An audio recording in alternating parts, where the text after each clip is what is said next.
नमस्कार, आपके साथ मैं हूं स्तेश नैन मोर। हिमाचल प्रदेश में फिर से वीआईपी कल्चर लौट आया है। हिमाचल कैबिनेट ने विधायकों को गाड़ी पर झंडी लगाने की मंजूरी दे दी है। ये मंत्रियों की झंडी से अलग होगी, इसमें तिरंगा नहीं लगाया जा सकेगा। हालांकि प्रदेश विधानसभा सचिवालय तय करेगा कि विधायकों के लिए झंडी कैसी होगी। सरकार के इस फैसले पर जहां जनता में रोष दिख रहा है, तो वहीं कांग्रेस और भाजपा के कई विधायकों ने अपनी चुप्पी साध ली है। विपक्ष के कुछ वरिष्ठ विधायक ऐसे हैं जिन्होंने झंडी लगाने से इनकार कर दिया है और इस फैसले की टाइमिंग को लेकर सवाल खड़े किए हैं। माकपा के एकमात्र विधायक राकेश सिंघा भी उसी कतार में खड़े हैं और कहा कि सरकार के पास कोई संवेदनशील मुद्दा नहीं है जो वीआईपी कल्चर पर पैसा सरकार खर्च कर रही है। यानी इस फैसले पर अब सवाल उठ रहे हैं। पूरी हो गई है बस उनको तो पक्की पकाई मिल रही है, घर में बैठे हैं, खीर पूरी खा रहे हैं। बाकी दुनिया ऐसी ताजी फिर गई लोगों की। दुकानें बंद है हमारी लोगों की, क्या करना है ना। गलत है ना, सारा काम गलत है। Thank you. जो गरीब आदमी है वो क्या करेगा, उसकी कोई सुनवाई नहीं है। फुद्दू सी गवर्नमेंट है, कुछ नहीं है, बेकार है।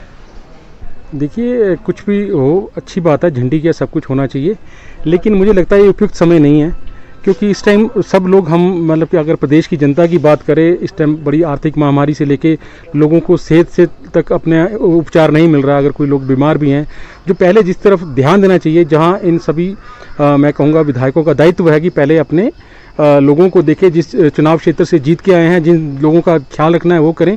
इनकी तो लगभग सारी मांगे पूरी हुई हैं, इनकी सैलरी से लेके भत्ते। मैंने पैसा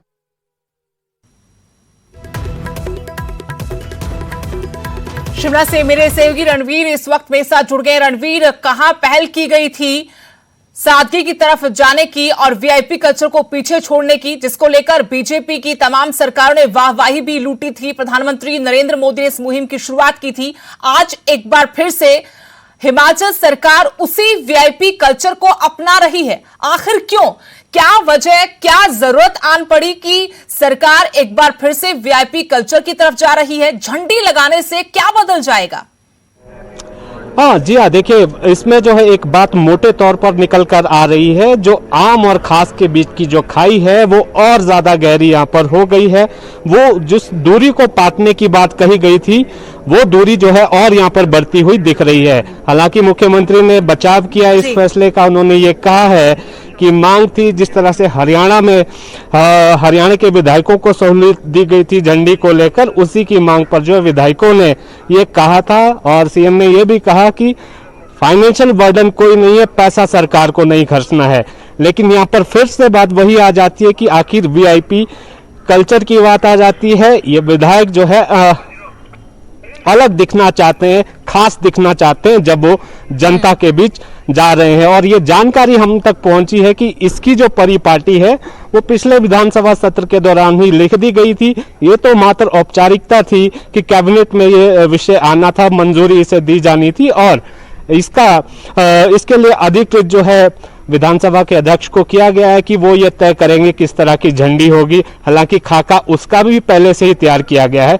कुछ जो विधायक थे कांग्रेस की तरफ से 2-3 विधायक बताए गए हैं, भाजपा की तरफ से कुछ विधायक बताए जा रहे हैं कि वो काफी डेस्परेट थे कि वो झंडी लेकर ही पिछले विधानसभा सत्र में जाना चाहते थे। लेकिन ये इंतजार जो है थोड़ा और खिंच गया।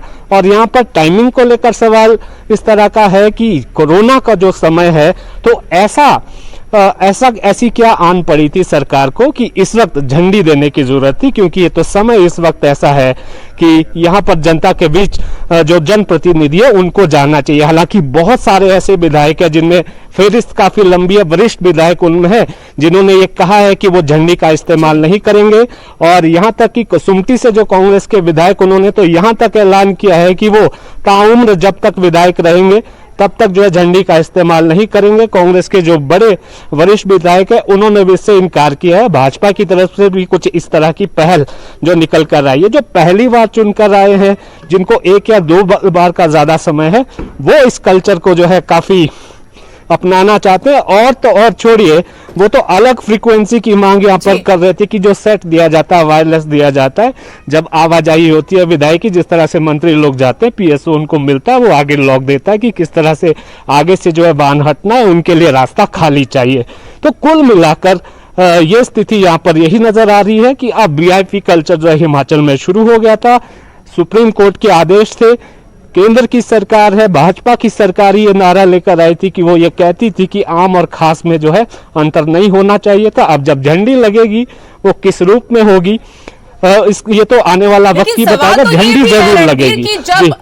जब महामारी का ऐसा दौर चल रहा है, रणबीर आपके पास आएंगे। इस बीच हमारे साथ माकपा के विधायक राकेश सिंघा फोन लाइन जुड़ गए हैं। राकेश जी, बहुत बहुत स्वागत है आपका न्यूज़ 18 पर। जी राकेश जी, फैसला हो रहा है और हिमाचल सरकार एक बार फिर से वीआईपी कल्चर की तरफ लौट रही है। अब विधायकों को झंडी मिलेगी, आप इस पर विरोध जता रहे हैं। हम सवाल ये उठ रहे हैं कि जब महामारी का ऐसा दौर है, लोग मर रहे हैं, उनको स्वास्थ्य सुविधाएं नहीं मिल रही हैं, तमाम उनकी परेशानियां हैं, उस बीच में सरकार इस कसरत में लगी है कि वो आम लोगों से हटके नजर आए, विधायक खास दिखना चाहते हैं। ऐसा क्यों? देखिए, मेरा विरोध उस रूप में नहीं है, मैं इस विवाद में पड़ना नहीं चाहता हूं, लेकिन एक बात मैं समझता हूं, आज धीरे धीरे एक खाई पैदा हो रही है आम जन और जो चुने हुए लोग हैं। यह हकीकत सच्चाई है। हम जो चुने हुए लोग हैं, हमें इस बात को स्वीकार करना है, चाहे ये पेंशन का मसला है, चाहे कुछ और मसले हैं, और उसी संदर्भ में यह झंडी का भी प्रश्न आता है। मैं आपको बड़े साफ और स्पष्ट बताना चाहता हूं, जिस समय हमारे मेयर शिमला म्युनिसिपल कॉर्पोरेशन में थे, हमारी पार्टी का फैसला हुआ था और वो स्वयं भी उस बात से सहमत थे कि लाल बत्ती ना उनकी गाड़ी में लगेगी, ना उनके दफ्तर के बाहर लगेगी। संजय चौहान ने 5 साल मेयर रहे, ना उनकी गाड़ी के ऊपर लाल बत्ती लगी, ना उनके दफ्तर के बाहर लाल बत्ती लगी। ये हमारी पार्टी की नीति है और नियम है।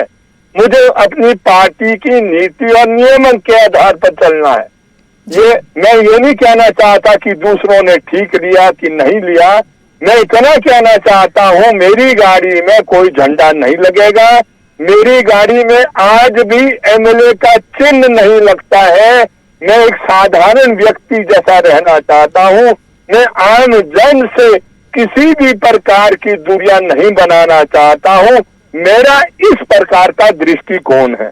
मैं कह नहीं सकता दूसरों का क्या दृष्टिकोण है, और जो उनका दृष्टिकोण होगा उस दृष्टिकोण पर भी मैं आज की तारीख में इसलिए टिप्पणी नहीं करना चाहता।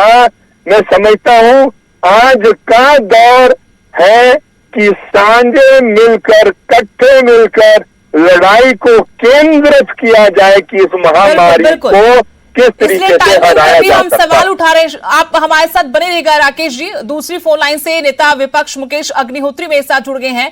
मुकेश अग्निहोत्री जी, हिमाचल सरकार फैसला लेने जा रही है कि अब वीआईपी कल्चर फिर से आएगा, यानी विधायकों को झंडी दी जाएगी ताकि वो खास दिखे, आम लोगों से हटकर दिखे। इस फैसले पर आपकी प्रतिक्रिया क्या है?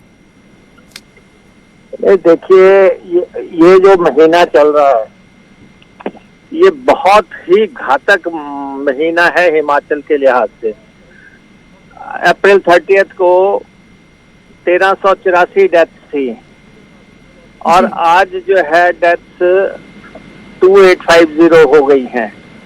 1500 डेथ्स और अभी हफ्ता पूरा पड़ा है इस महीने का। तो इस समय लोगों को जाने बचाने का समय है। ये टाइम झंडियां बांटने का नहीं है और ना हमारी कोई प्राथमिकता है इस समय झंडियों का। इस समय ऐसे सब विवाद काम छोड़ के जनता को बचाने का काम होना चाहिए। हमारा सीधा बात है कि जो जितनी भी सरकार की क्षमता है, योग्यता है, वो सारी कोविड को रोकने में, लोगों की जान बचाने में लगाएं, और ये किसी भी ढंग से प्राथमिकता नहीं, और इसका टाइमिंग गलत है जी। लेकिन मुकेश अग्निहोत्री जी, आपसे हम जानना चाहते हैं, क्या इस फैसले के साथ आप हैं क्या आप देखिए, मैं तो आपके झंडी पार्टी लगाता विधायक नहीं। झंडी लगाएंगे अगर ये देखिए ऐसा है, मुझे तो झंडी लगानी नहीं है, ना ही मैं जो है इस समय कोविड काल में, हमने पहले भी कहा था जब इन्होंने हेलीकॉप्टर खरीदा पते पे लिया, हमने कहा इसका टाइमिंग गलत है, इस समय जो है हेलीकॉप्टर लेने की बातें मत करो। तो ऐसे ही हम ये कह रहे हैं, इस समय जो है आप झंडियों की बातें मत करो, लेकिन ये फैसला तो मंत्रिमंडल ने लिया है, मंत्रिमंडल ने अपने विवेक से लिया है, इसका जवाब उनको देना है। लेकिन हम आपसे इसलिए पूछ रहे हैं कि अगर ये फैसला हुआ है तो क्या आप झंडी लगाएंगे? क्योंकि सिंघल जी कह रहे हैं कि हम तो पहले से अपनी नीति पर चलते हैं, ना अभी कोई निशान लगाते हैं, ना आगे ऐसा वो करेंगे। नहीं, ऐसा है कि मेरा तो झंडी लगाने का सवाल ही नहीं है, लेकिन कैबिनेट ने जब फैसला लिया है, एक तो होना चाहिए कि ये समय कैसा चल रहा है, समय की नजाकत भांपनी चाहिए। आज सारी दुनिया एमएलए को गालियां दे रही है और वो कह रहे हैं कि लोगों की जानें जा रही हैं, यहाँ एम्बुलेंस नहीं मिल रही है, यहाँ ऑक्सीजन नहीं मिल रही है, और ये झंडियां लगाने की बातें करते हैं। तो इसलिए टाइमिंग किसी भी फैसले के लिए देखा जाता है। आप अपने स्तर पर इस फैसले का विरोध करेंगे? आप इस बात को पहुंचाएंगे सरकार तक? अरे अभी तो ये सुनी सुनाई बात है, ये जो मीडिया में आया है, सरकार की क्या प्रपोजल है, क्या करते हैं, लेकिन हम ये कह रहे हैं कि ये जो समय है, आप कोविड से निपटें, कोविड के लिए फैसले करें।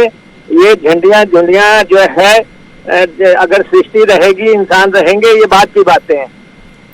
अभी तक सरकार जितना कर रही है इस महामारी के दौर में, आप उससे संतुष्ट हैं?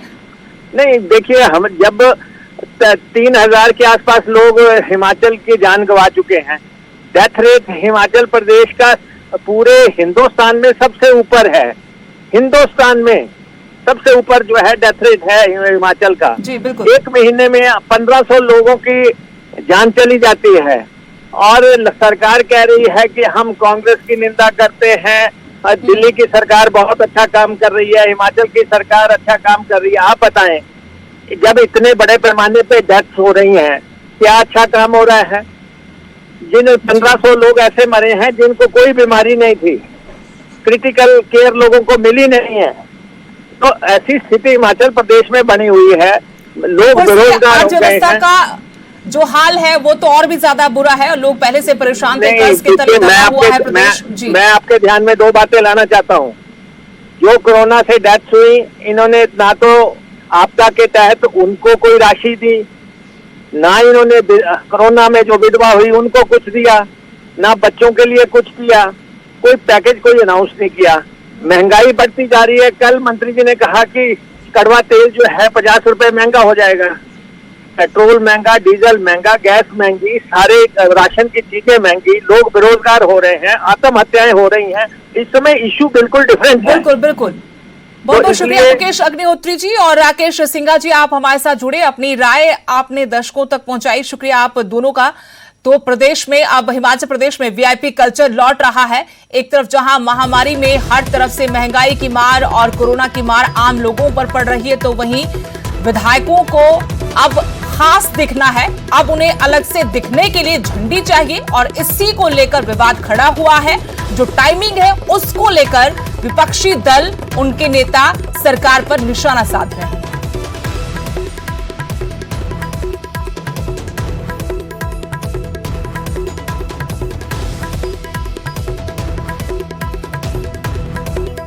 चलिए आगे बढ़ते हैं। इस बार कोरोना ने गांवों में ज्यादा कहर बरपाया है, फिर चाहे वो हरियाणा हो या फिर पंजाब में दबी जुबान में इसके पीछे किसानों के आंदोलन को वजह बताया जाता है। लेकिन हरियाणा सरकार खुलकर कहती है कि किसानों के आंदोलन की वजह से ग्रामीण इलाकों में कोरोना के मामले बढ़े।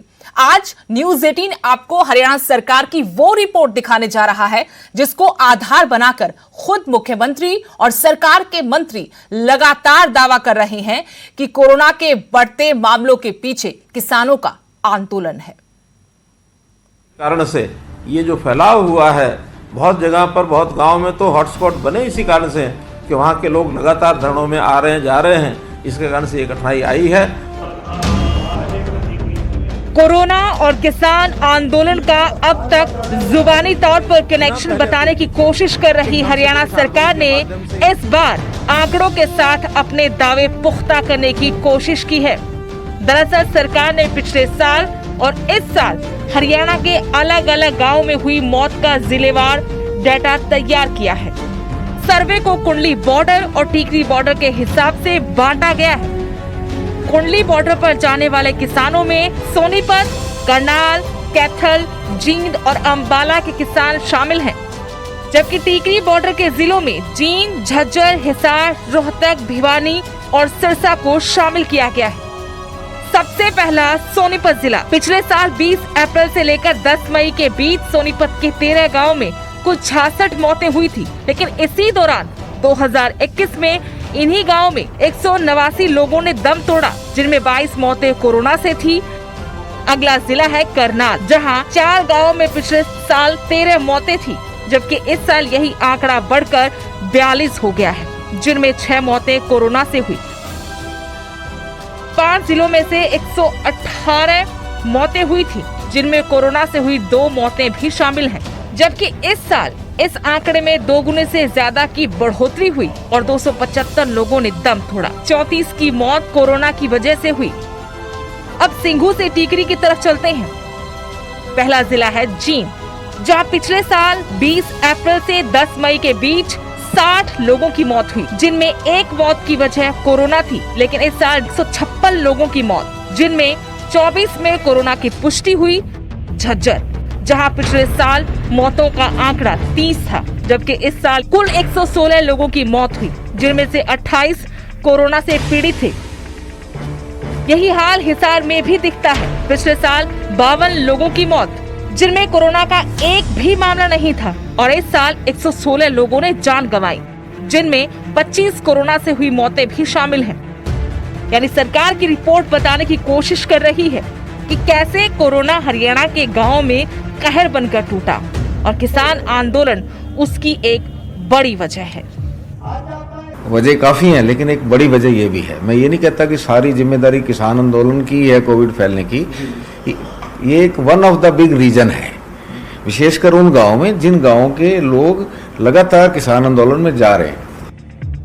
अगर सरकार के आंकड़ों को एक बार के लिए अनदेखा भी कर दिया जाए और वजह को भी किनारे रख लिया जाए, तब भी एक हकीकत नहीं छुपती कि न सिर्फ हरियाणा बल्कि पंजाब के गांवों में भी इस दूसरी लहर ने बड़ा असर डाला है। चंडीगढ़ से मनोज कुमार, न्यूज़ 18। हरियाणा में बाबा रामदेव की कोरोनिल किट पर कलह शुरू हो गई है। प्रदेश सरकार ने मरीजों में 1 लाख कोरोनिल किट मुफ्त बांटने का फैसला किया है, जिसका आधा खर्चा कंपनी और आधा खर्चा हरियाणा सरकार उठाएगी। लेकिन सरकार के इस फैसले पर आईएमए ने विरोध जताया है।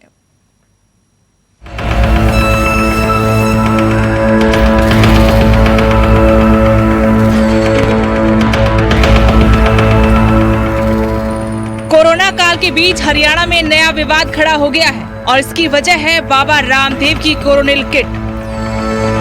सूबे के स्वास्थ्य मंत्री अनिल विज के इस ट्वीट के बाद से ही बखेड़ा खड़ा हो गया। दरअसल प्रदेश सरकार ने बाबा रामदेव की कोरोनिल किट मरीजों को मुफ्त बांटने का फैसला किया है, जिसका आधा खर्च प्रदेश सरकार और आधा खर्च पतंजलि उठाएगी। सरकार के इस फैसले पर आईएमए ने आपत्ति जताई है।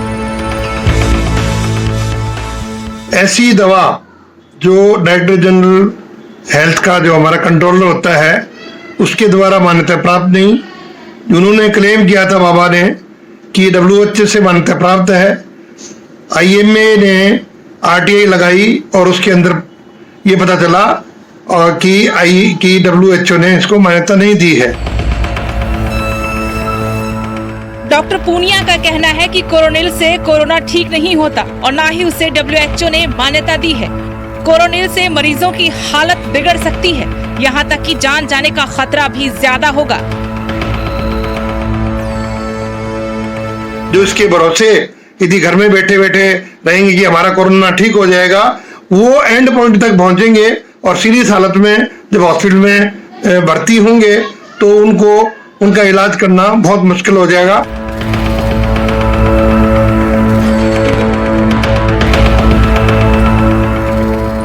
महिला विंग की प्रदेश अध्यक्ष डॉक्टर वंदना पूनिया ने भी आपत्ति जताते हुए कहा कि drug control general of India ने भी कोरोनिल को गलत बताया है और कोरोनिल खरीदना सिर्फ पैसे की बर्बादी है। ये आईएमए को एक बहुत ही बुरी खबर लगती है, क्योंकि कोरोनिल दवा जो है वो प्रमाणित नहीं है कि वो कोरोना के इलाज में कारगर है।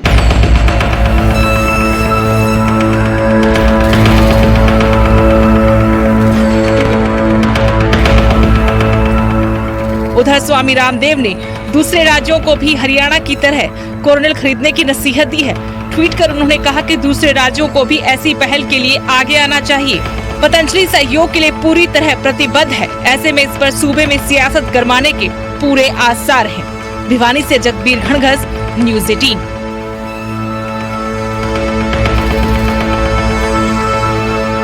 कोरोना महामारी पर विजय हासिल करनी है तो वैक्सीन ही सबसे कारगर और एकमात्र विकल्प है। सरकार भी वैक्सीनेशन पर जोर दे रही है और जनता भी वैक्सीन लगवाने के लिए आगे आ रही है।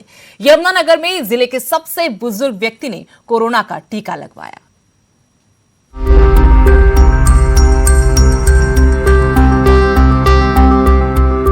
कहते हैं उम्र मायने नहीं रखती, खासकर तब जब जंग कोरोना जैसी वैश्विक महामारी के खिलाफ हो।